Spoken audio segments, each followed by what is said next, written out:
Hi friends, പുതിയ വീഡിയോയിലേക്ക് കിടന്നാലോ. ഇന്ന് വിഷു ആയിരുന്നു. വിഷുവിൻ്റെ തലേദിവസം ഞങ്ങൾ കുറേ പൂത്തിരിയും പടക്കമൊക്കെ കത്തിച്ചു. അത് കഴിഞ്ഞിട്ട് രാവിലെ ആയപ്പോൾ അവിടെയുള്ള തൊട്ടടുത്തുള്ള കുറേ കുട്ടികളുണ്ടായിരുന്നു. അവരൊക്കെ കൂടി കണി കൊടുന്നത് 4:15 കണി കൊടുന്നതിന് ശേഷം പിന്നെ ഞങ്ങൾ കിടന്നില്ല. നേരെ അടുക്കളയിൽ പോയി കുളിച്ച് ഞങ്ങൾ സദ്യ ഉണ്ടാക്കാനുള്ള തയ്യാറെടുപ്പിലായിരുന്നു. അമ്മയും ചേച്ചിയൊക്കെ അവിടെ പൂര തിരക്കിലാണ്. അത് കഴിഞ്ഞിട്ട് അവിയൽ ഇത് അടുപ്പത്ത് ആയിക്കൊണ്ടിരിക്കുകയാണ്. അവിയലാണ് ഫസ്റ്റ് ഞങ്ങൾ വെച്ചത്.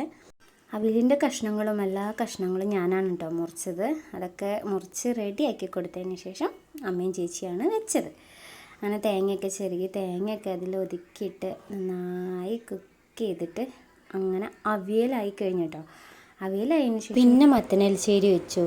അത് നന്നായി കുറുകി പിന്നെ ചേച്ചി ഇതൊക്കെ ടേസ്റ്റ് ചെയ്ത് നോക്കുന്നുണ്ടേ. സൂപ്പറാന്നാണ് പറയുന്നത്. ആയിക്കോട്ടെ, അങ്ങനെ അതൊക്കെ റെഡിയായി. പിന്നെ എടുത്തത് ഞങ്ങൾ അടുപ്പത്ത് സാമ്പാറാണ് കേട്ടോ വെച്ചത്. സാമ്പാർ തേങ്ങയൊക്കെ വറുത്തരച്ച് വെക്കുന്നുണ്ട്. അമ്മയ്ക്ക് നിർബന്ധം തേങ്ങ വറുത്തരച്ച് വെക്കണം. അപ്പോൾ പിന്നെ നമ്മുടെ ഇഷ്ടം പോലെ ആവട്ടെ എന്ന് വിചാരിച്ച് വറുത്തരച്ച് വെക്കുകയാണ്. അത് അമ്മയൊന്ന് ടേസ്റ്റ് ചെയ്യാൻ പറഞ്ഞപ്പോൾ അമ്മയും ടേസ്റ്റ് ചെയ്യുന്നുണ്ട്. അമ്മയുടെ എക്സ്പ്രഷൻ അടിപൊളിയാണ് കേട്ടോ. നല്ല അടിപൊളി സാമ്പാറാണെന്നൊക്കെ പറഞ്ഞ്. അങ്ങനെ അത് കഴിഞ്ഞിട്ട് മാങ്ങ ഉണ്ടായിരുന്നു. മാങ്ങ അച്ചാറിടാനായിരുന്നു. 3-4 മാങ്ങ ഏട്ടൻ പൊട്ടിച്ചു കൊടുന്നിരുന്നു. അതൊക്കെ അരിഞ്ഞ് അച്ചാറുണ്ടാക്കാനുള്ളതൊക്കെ റെഡിയാക്കി വെച്ച് പിന്നെ ഉള്ളത് ഇഞ്ചിക്കറിയാണ്. ഇഞ്ചിക്കറിയൊക്കെ ഉണ്ടാക്കി അത് ഞാനും ടേസ്റ്റ് ചെയ്ത് പിന്നെ മക്കളെ കൊണ്ട് കുറച്ച് വീഡിയോസൊക്കെ എടുത്ത് കിസ്സിങ്ങും ഇതൊക്കെ അത് അടിച്ച് പൊളിച്ച്. അതിൻ്റെ ഇടയിൽ ഒരു ബേബിയുടെ സൗണ്ട് കേൾക്കുന്നില്ല. അതെൻ്റെ അനിയത്തിയുടെ കുട്ടിയാണേ. ആ സൗണ്ടൊക്കെ അതിൻ്റെ ഇടയിൽ വന്നിട്ടുണ്ട്.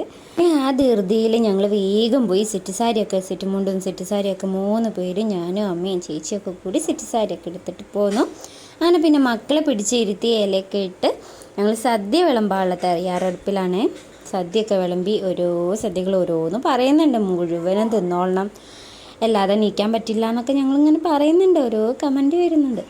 അങ്ങനെ ഓരോ വിഭവങ്ങളായിട്ട് അമ്മയും ഞാനും ചേച്ചിയൊക്കെ ഓരോ വിഭവങ്ങളായിട്ട് വിളമ്പിക്കൊണ്ടിരിക്കുകയാണ്. ഞങ്ങളും അതിൻ്റെ ഇടയിൽ ഇല ഇട്ടിട്ടുണ്ട്. ഞങ്ങൾക്ക് ഒരുമിച്ച് കഴിക്കാമെന്ന് വിചാരിച്ചിട്ട് അവിയൽ വന്നു, പുളിഞ്ചി വന്നു, അച്ചാർ വന്നു, ഉപ്പേരി വന്നു, അങ്ങനെ അവസാനം ചോറ് വന്നു, സാമ്പാർ വന്നു.